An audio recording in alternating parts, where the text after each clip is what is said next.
Major breaking update. A new whistleblower has stepped forward and provided Project Veritas with an email where Google employees directly refer to Jordan Peterson, Prager University, and Ben Shapiro as a certain group from World War II Germany and using dog whistles. This is direct confirmation, more direct confirmation of employees within Google being biased politically, targeting a group of people, and then going on to say, we should disable the suggestions feature. This email corroborates statements made by the whistleblower yesterday that they were going to be stripping recommendations from certain creators, myself included. I have a lot to say. There's a lot to go through. James O'Keefe's video has been removed by Google. I'm not exaggerating. The Google expose has been taken down by a privacy claim, due to a privacy claim by a third party. What third party? They were Google employees. This is YouTube. I guess you could make the argument fine. As to the statement made yesterday, I'll make some updates. My recommendations, known as suggested views, are down to about 10% of my views less, right? So how do I explain this? My suggested views comprised about 28% of all viewership before May, and now they're around 15 to 17%. They are down. So this could corroborate what the whistleblower yesterday was saying. For those that are familiar, he said that my views had gone down dramatically in response to suppression. That's not entirely true. Suggested views made up a very small portion of my views regardless. But now it would seem that yes, my views in suggestions are down, but I'm being recommended in other ways. Okay, so I bring this up specifically because it's important context as we move forward with this conversation. So it's happening. We have confirmation. Probably the most alarming confirmation I think we have is James having his video taken down by YouTube itself. If you challenge or make YouTube look bad, they will take down your content. This video has a staff member, a woman, talking about manipulating U.S. elections, how Google won't respond to Congress. Here's what we need to do. Go to timcast.com/donate. You can donate monthly through PayPal. There's a cryptocurrency option, a physical address. The most important thing you can do right now, share the video if you think I deserve it. YouTube will not recommend me to new people to help me grow. You know what? Fine. I do not believe I have a right to YouTube recommending my content to other people, but we know they are now suppressing people to a certain extent. I want to stress, I am still being recommended in other ways. Recommendation is like a slang term. So that means that homepage recommendations, you'll still see my thumbnails if you choose to click them. That's good. I'm still gaining thousands of new subscribers every day. I do not believe YouTube is trying to destroy my channel outright, but we are seeing them take some kind of action. The action as a whole may be against news channels, and it might not be political. It could be specifically targeting news channels. I've reached out to some progressives and I've corroborated some information that leads me to believe the suppression of suggestions may have hit news as a whole. So the point is, if you think I deserve to get views, it's going to be on you to share the video. If you don't think go to Facebook, wherever you want to share them, fine. More importantly than that, I have a podcast. For those that are listening on the podcast, you get it. But for everybody else, it's called the Tim Pool Daily Show. It's on all podcasting platforms, I believe, mostly iTunes, Google, etc. And you can listen to me there, and it is safe and free from YouTube's algorithms. Not perfect. I also will be posting content at minds.com/Timcast. It is very likely this video could be taken down for showing you that initial email.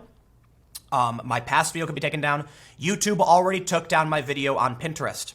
So let's go through all of the big breaking updates. For one, Ted Cruz today grilled a Google employee on the Veritas report. I don't think it was the right employee, but good on Ted Cruz for stepping up. We also have Congressman Louie Gohmert issuing a statement saying Google should not be immune. They should not be granted federal immunity. They are seeking to manipulate our elections. I will come back and read a statement shortly. Even more worrying, though, is that James O'Keefe published to Vimeo, a YouTube competitor, the link to the report. That appears to have been taken down as well. It seems like we're facing, to use the similar words to James O'Keefe, a watershed moment for journalism. James O'Keefe exposed censorship at Pinterest.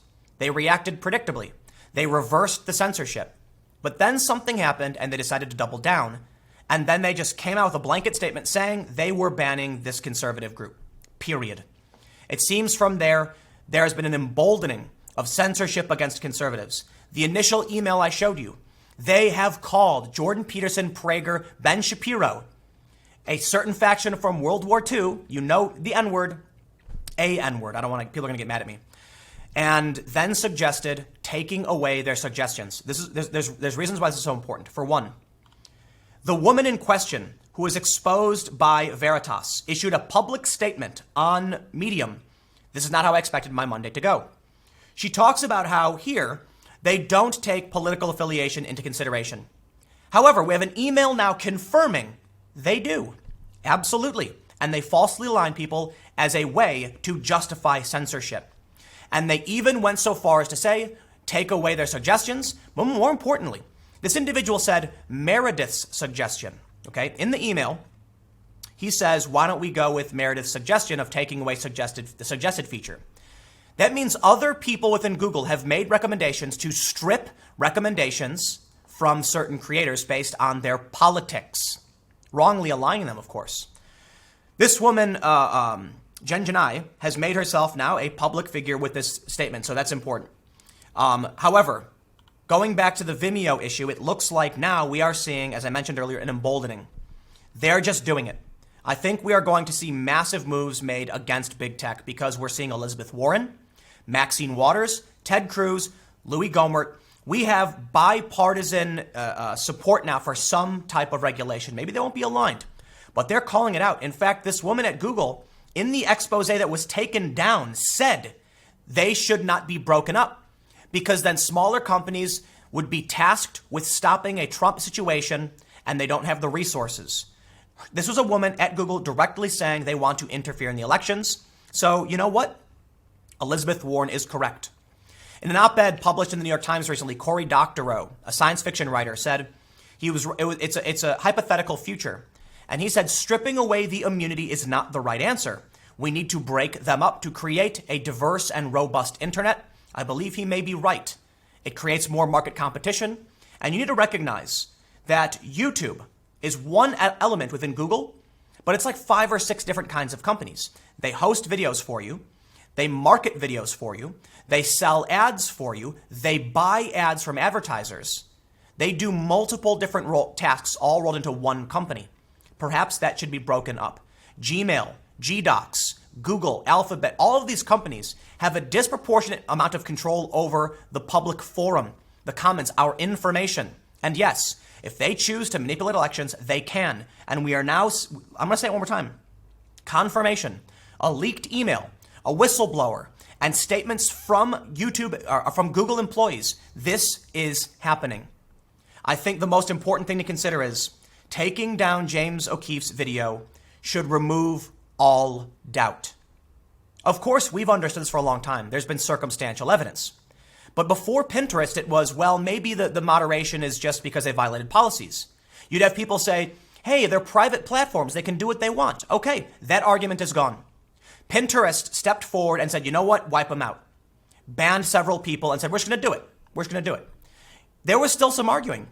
How do you explain this? How do you explain an expose on Google staff malfeasance with a whistleblower confirming the details and Google deleting the video? Are you still going to say, but my private platform? Sure.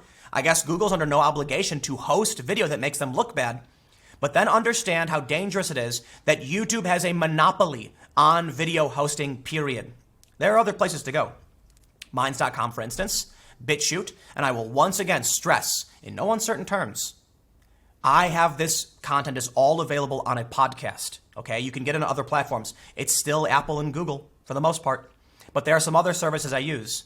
The important point is, even if I get taken down from YouTube or Google, I will exist in other ways. Minds.com/Timcast, seriously, as well as BitChute and others. Ted Cruz did some grilling.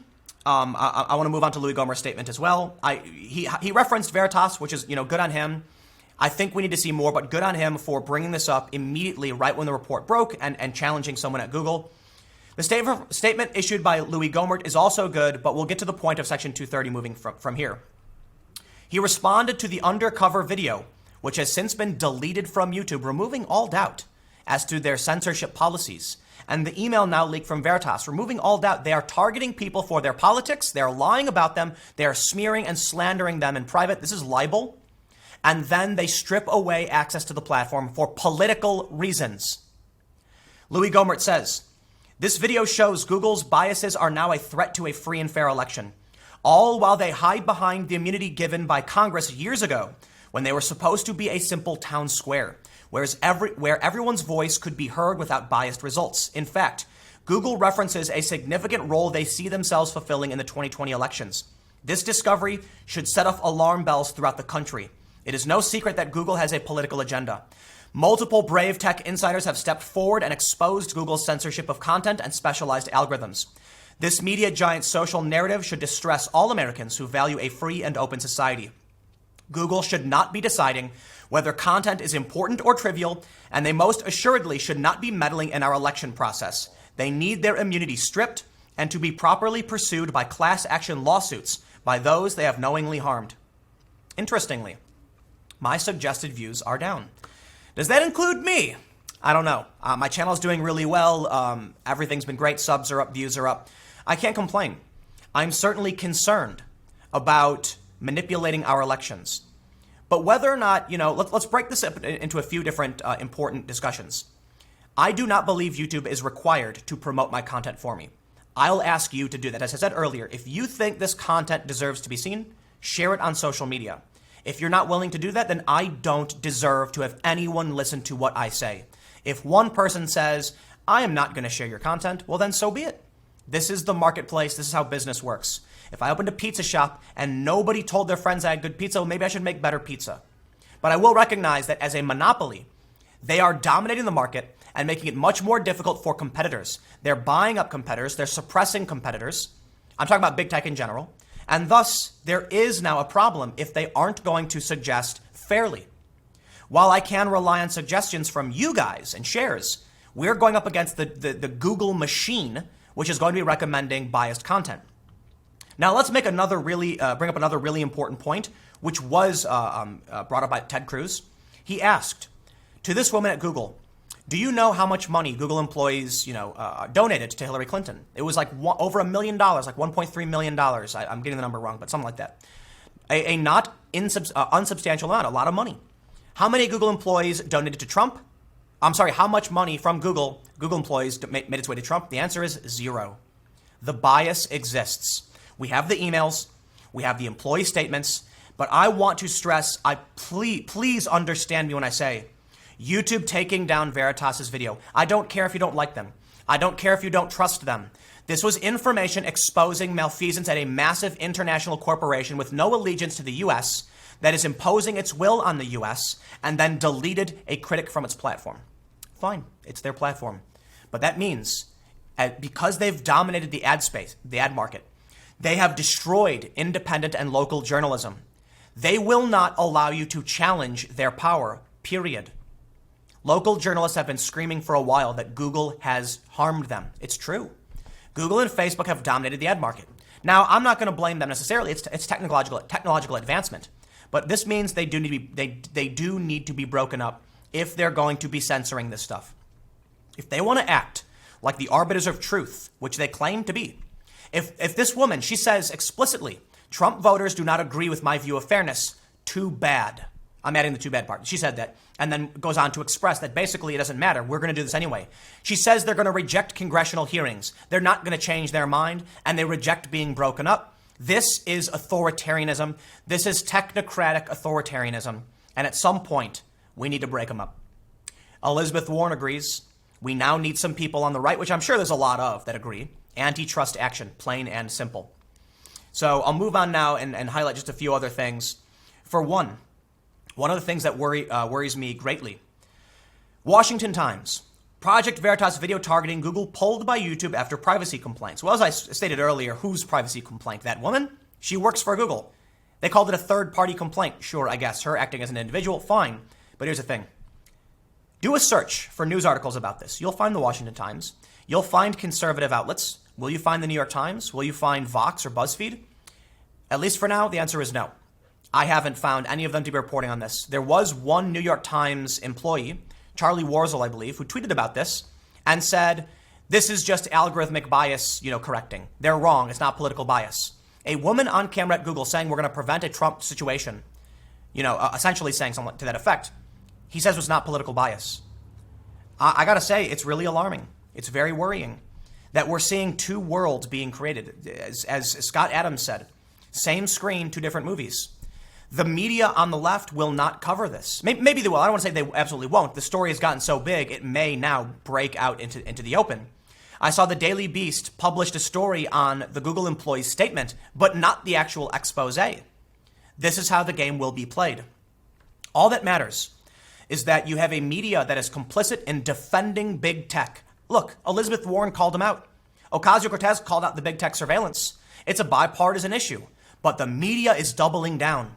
Why? Why? I'm on YouTube. I make my revenue on YouTube, and I have no problem calling them out and saying, break them up. Break them up, even if it means my business gets hurt. I don't care. This is about the betterment of democracy and our society and civilization. Again, I'm not saying I know that breaking them up is the right thing to do. Cory Doctorow published an op-ed in the New York Times. I lean in that direction. We've seen Democrats and Republicans alike make statements like this, but something needs to be done.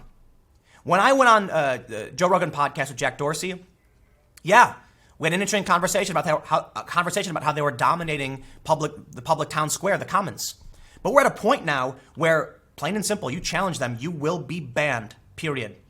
So I guess I could prattle on this forever, but I'll make a few points. Another point, I know I said that, the final point I want to make, because I'm a bit flustered by all this, admittedly. Veritas sent a cease and desist to Pinterest, this is according to Town Hall. My understanding, based on information I've received, is that Pinterest is sending their lawyers after me, as well as Veritas, to get our videos taken down. That may be the end of it. They did. My understanding, and I'll just say it, the woman who sent the information, who made these requests to have our content deleted, at least mine, deleted her social media. Interestingly, just purged everything after this request went through. I did a video on Pinterest censorship, public information. The video was taken down by YouTube. YouTube was acting in the defense of another Silicon Valley company to prevent the censorship from coming out. I can't say why. What I can say is this. For the longest time, Google, Facebook, Twitter, Amazon, whatever, less so Amazon, but still, these companies have said they're not biased politically. And it's been hard to prove it. But Pinterest kind of proved it. It was the dam breaking. And when Pinterest said, you know what, screw it, we're going to ban them anyway, that was them straight up saying, your cover's blown. You can argue all day and night. We think the censorship is there. We've seen the evidence. You've denied it, but now you've done this, and now it's basically definitive. What was their response? Pinterest sent lawyers to Google, and Google complied, taking down my political commentary on publicly available information. That should send alarm bells to everyone. That YouTube will decide, if you're not newsworthy, we'll delete you because we can. And now here we are. Following a watershed moment with Pinterest, James O'Keefe's nearly a million views on this video, deleted. Did he do anything wrong? No. Did he break any rules? He did not. One-party consent in California, he was in his right to record the woman, and he was exposing corporate malfeasance. And Google, employees discussing manipulating our elections, period. And now he's published an email confirmation. It's political, plain and simple. Will Congress act? Will the Senate? I have no idea. But if they don't, Republicans deserve to lose. I tweeted this out. I'll say it again. Not that they should lose, not that it's good or bad, but if you don't take action against big tech manipulating elections, well then why should you win? Why? If you're not going to do anything about it now. You know what? Maybe they can't.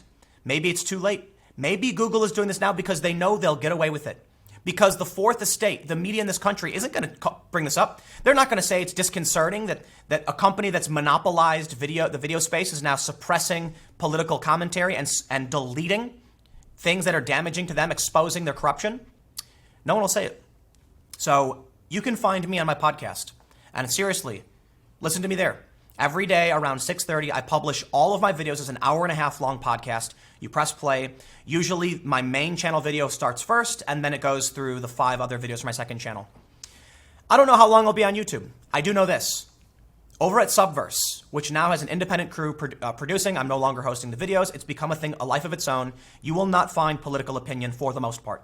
You will find a team doing their best to present fact-based news and information to help you navigate the world. We are launching, we are fundraising, we are seeking investment, and that is going to be what help solve this problem. Real journalism, real fearless journalism that has no problem telling Google to their face on their own platform, again, I don't want to say specifically that it's, break Google up, but I will say this. I will call out Google on Google's own platform. Delete me. Go for it. I'm done. We're going to find new ways to do things. This is the market making a change. But Congress does need to step up because Google has too much power. We won't be able to do this on our own. I don't know what the answers are. All I know is I will continue to do the work that I do. And with your support and with the support people are sending over at Subverse and the work we're doing here at this new office, you may have noticed, we're going to do real news and real journalism. With editorial standards, I am hiring fact checkers. We're going to change the game. We're going to change it back to the way it used to be. When you watch my content, you're getting my political commentary show. This is not a news show. I'm wrong all the time. I try my best. I'm not the smartest person in the world. By all means, go and Google search me and read all of the criticisms about me and all the bad things I've done. It's true. But I will tell you this. We are going to follow strict editorial guidelines with Subverse. We are going to have fact checkers, and we are going to make sure everything goes through a standardized process to be legitimate news, on-the-ground reporting, to break this system. And guess what? I will now officially disclose whatever is going on with the suppression of suggestions. Subverse has been suppressed as well. We've gone through the numbers. I have the graph. At the beginning of May, our news channel that has zero opinion, that is not political commentary in any respect, it is news reporting, period, has also seen its suggestions stripped. This is where it gets dangerous. A complicit media that is willing to ignore these big stories, and those who dare challenge them are being suppressed by a massive tech monopoly. Let me know what you think in the comments below. We'll keep the conversation going. You can follow me on Minds for more videos as well. Minds.com/Timcast. I'll have more videos coming up. YouTube.com/TimcastNews at 6 p.m. I will see you all there.